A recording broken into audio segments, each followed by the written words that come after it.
Greetings and salutations, everyone. My name is Andrew from Team Respawn, and I wanted to give you guys some tips and strategies that I think will work pretty well for you in Terminus Firefight and Halo Wars 2.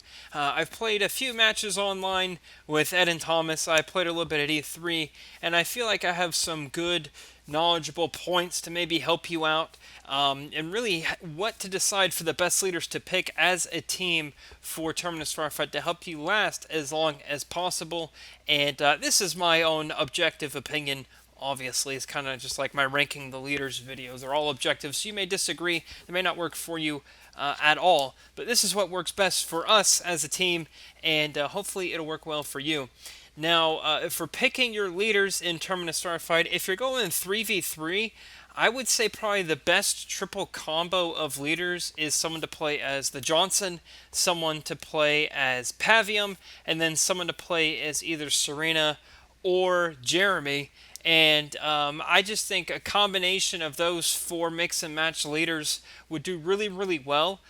Some other honorable mentions all throughout there is I think Cansano's pretty good for it, and I also think Colony is pretty good for Terminus Firefight as well. And I'm going to go ahead and explain my reasoning for deciding each of these leaders. I think Johnson is objectively and subjectively the best leader for a firefight in general for a variety of reasons, and one of them is his ultimate ability. I think it's called Digging in Deep. I get Digging in and Digging in Deep mixed up all the time. But Digging in Deep lets you build all the barriers for free, which really will save your ass. Even just building the basic fence one will really slow the enemy down, no matter really what wave you're on. Of course, you're going to have to pay for the upgrades or the enhancements or upgrades for the fence walls to make them better and stronger.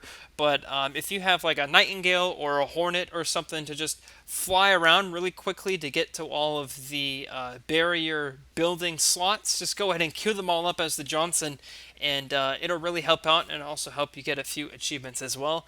I also think the Johnson's pretty solid because you have the bunker drop, so you can drop cover really wherever you want on the map and garrison some units in those. And also keep in mind that if you upgrade some of the fence walls in Firefight, one of the upgrades does let you garrison units in them as well. Also, I think which I forget because I'm a pleb, a mech overcharge, where it makes all of your mechs invincible, will come in really, really clutch. And the EMP mech isn't really all that bad. It would do some pretty good damage to a lot of the vehicle waves that are coming at you in Firefight, which is pretty often from the games that I've experienced. So for all those reasons, particularly the free barriers, that's why Johnson is the best. Now, for the second best, it gets really close after that because I think Johnson is, a mile ahead of everyone else. But in terms of second best, I would say it's either Pavium or Serena. I think Pavium is a good solid choice because you could take your mini base slots and build mega turrets on them, and then you can also get the full salvage leader power where all of your buildings regenerate health constantly, which will really help you out if you're kind of spread a little bit too thin. And that also extends to the barriers, if I'm not mistaken, because those do count as buildings, if I'm not mistaken. I could be wrong. I haven't played as Pavium that much in Firefight, so I kind of forget now because I'm a scrub. Also, there is the ability that makes all of your buildings invincible, which is pretty sick, and also the Rain of Fire and the Lich ability is also really sick as well. So I think Pavium's a good solid option as well. You really can't go wrong playing as Pavium. And of course you can be using Burnout to generate more resources for yourself as well if things get a little tight in terms of resources, if you're getting attacked and things of that sort. Serena is extremely, extremely good in Firefight, most notably because you can freeze everything and then blow it up, and that's pretty solid. And also the ice berries you can drop down can also create a little bit of a diversion for the enemies as well as freeze them. And Serena is just really good at supporting a whole lot of other leaders in the game, particularly by using Frost Ravens is a good strategy as well, because Thomas was playing as Serena one match and was using Frost Ravens, and it just wasn't even fair anymore for a good long while. Jeremy, whoever, is also extremely good at Firefight, and the reason why I would say Jeremy's pretty good is you could get the Omega Team upgrade, drop Omega Team, and put Omega Team in vultures. Ed did that one game and he had 3 level 6 vultures because he got all the upgrades and such, and the vultures got veteraned. And so level 6 vultures are amazing. It's almost like having 3 condors out there. They were so powerful. Also, the whole thing with Jerome, of course, is inspiring other units. So that'll come handy with your units, as well as the Enduring Salvo is a fantastic power. The dropping of the turrets, the mines, a whole bunch of stuff. Jerome is really solid as well. And that also goes hand in hand with Pavium with the Ultra Mines. Dropping the mines all over the place in Firefight will do yourself a lot of good, including mixing and matching those with the mine barriers that you can build as well. And I think that, having a group of teammates really mixing and matching turrets, especially as the Johnson as well, you can build free turrets. Can you build free turrets? I think you can. I'm being a scrub now, but Kevinness is getting the best of me. Hashtag Team Respawn sucks. But also, I'll also give a notable honorable mention to Colony. Because Colony, with the combat repair, all of your stuff, including buildings and units, will get healed over time, so that'll really help you out. That'll come in handy. I think the Living Barrier is pretty sick as well. So let's say that you have, a few fences blocking your opponent completely from coming into attacking the Terminus. If you want to buy yourself even some more time, you can drop the Living Barrier right in front of it. And not to forget, you have Skitters, you have the NG Swarm. The Hunter Captain is a very, very solid leader, especially when you put Skitters on him. And you just really can't go wrong with Colony at all. So those would be my picks for leaders in Terminus Firefight. Johnson, Pavium, Serena, Jerome, and Colony. I would also say a few other good leaders.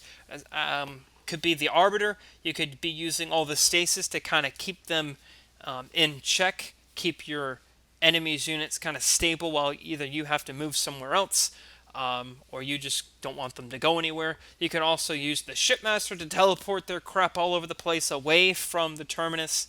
There's a lot of solid leaders. I think a lot of the weaker leaders that you would see in multiplayer are actually really, really solid in Firefight. Most notably, the Johnson is pretty solid. I would also say Anders would be pretty solid as well. If you build the siege turrets and get the upgrade where aggressor sentinels spawn everywhere, that's going to be really well. Calling in the sentinel waves at the center of the Terminus can pretty much cover the entire map, because if you call it in right there, it's dead center. So a lot of the sentinels will be covering a good part of the map if you do that sort of a thing. Also, don't forget you have the retriever sentinel. There's just a lot of good things you could do for Anders as well. So I think Anders is pretty good. I really don't know of anyone that would be bad for Terminus Firefight, other than maybe, I don't know about Captain Cutter, just because I don't like his abilities all that much. I think close air support really sucks. Maybe Sergeant Forge, because it doesn't really seem like a lot of his powers will come in handy. I know combat salvage would come in handy pretty well, but that's really about it. A lot of the things that would work well in Terminus Firefight are powers and things that would benefit other teammates. So things like the Living Barrier, the free building of fences and the mines and all those other things, as the Johnson would come in real handy. So I think just mixing and matching things would do really well for you, and I don't think everyone playing as the Johnson would do yourself any favors. Just because if everyone can build free barriers, and that kind of lowers the bar on how good that ability is, if you kind of catch my drift. So mix and match some leaders, see what works best for you and your teammates. Try someone new. Try someone you don't play a whole lot in multiplayer in Terminus Firefight. I don't play as the Johnson hardly at all in multiplayer because I think he's trash, but playing him in Terminus Firefight is a lot of fun. So hopefully that helped you out become a little bit better in Terminus Firefight. I'm really loving this game mode, and I think Creative Assembly and 343 did a fantastic job on the gameplay perspective for Terminus Firefight. And I know that it seems like Terminus Firefight is the last piece of DLC, but I would actually really love to see some variations to the Firefight map and really see if there could be some other tweaks to it.